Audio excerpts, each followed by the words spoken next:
भाजप आमदार बबनराव लोणीकर यांनी बरळण्याची परंपरा कायम ठेवली आहे। शेतकऱ्यांच्या पेरणीसाठी सरकार पैसे देतं असं सांगत त्यांनी शेतकऱ्यांवर उपकाराची भाषा केली।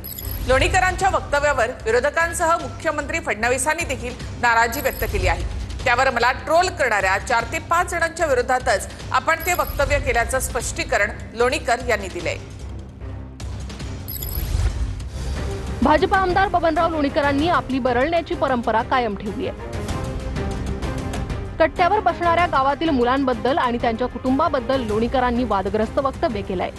शेतकऱ्यांना पेरणीचे पैसे सरकार देत असल्याचं सांगत लोणीकरांनी एक प्रकारे उपकाराची भाषा केली आहे। कपडे, बूट आणि मोबाईलही सरकारच देतं असं सांगत लोणीकरांनी सामान्य जनतेला अक्षरशः भिकारी ठरवलंय।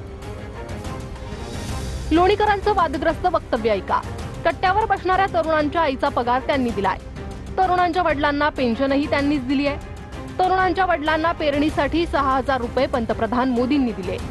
तरुणांच्या बायकोला, बहिणीला आणि आईला लाडक्या बहिणींचे पैसे दिलेत। तरुणाच्या अंगावरचे कपडे सरकारने दिले।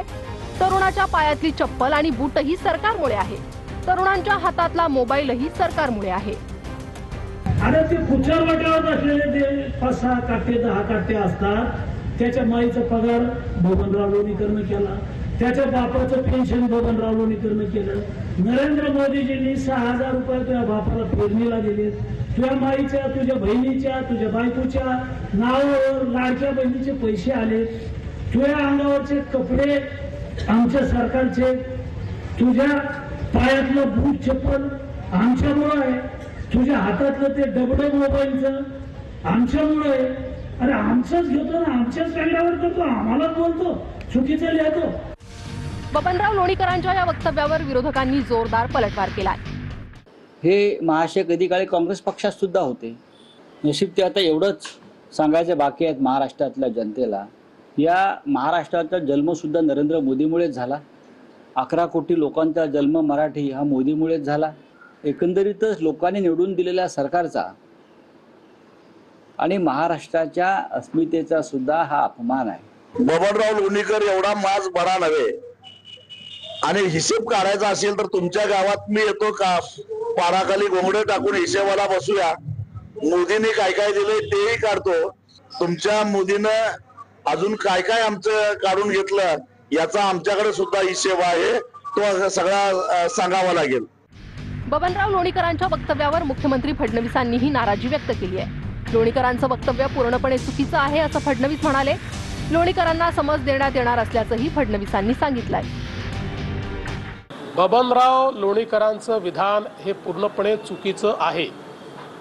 त्यांनी जरीही काही लोकांना उद्देशून असं विधान केलं असलं तरीही अशा प्रकारचं विधान करायचा कोणालाही अधिकार नाही। आणि आम्ही सर्व हे जर जनतेचे सेवक आहोत तर आम्हाला मालक बनता येणार नाही। अशा प्रकारचं वक्तव्य देणं योग्य नाही।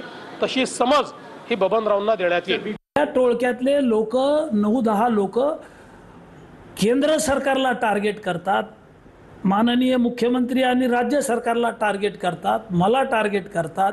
हे सगळ्या कुटुंबात केंद्राच्या 3-4 योजना, राज्याच्या 4-5 योजना, याचा पैसा मिळतो, फुकट हे धान्य मिळतं। टोल करण्याची ती 10 लोकांची एक छोटी कारखाना फॅक्टरी आहे असं मी म्हणालो। त्याच्यामुळे मी काही वावगं बोललो नाही।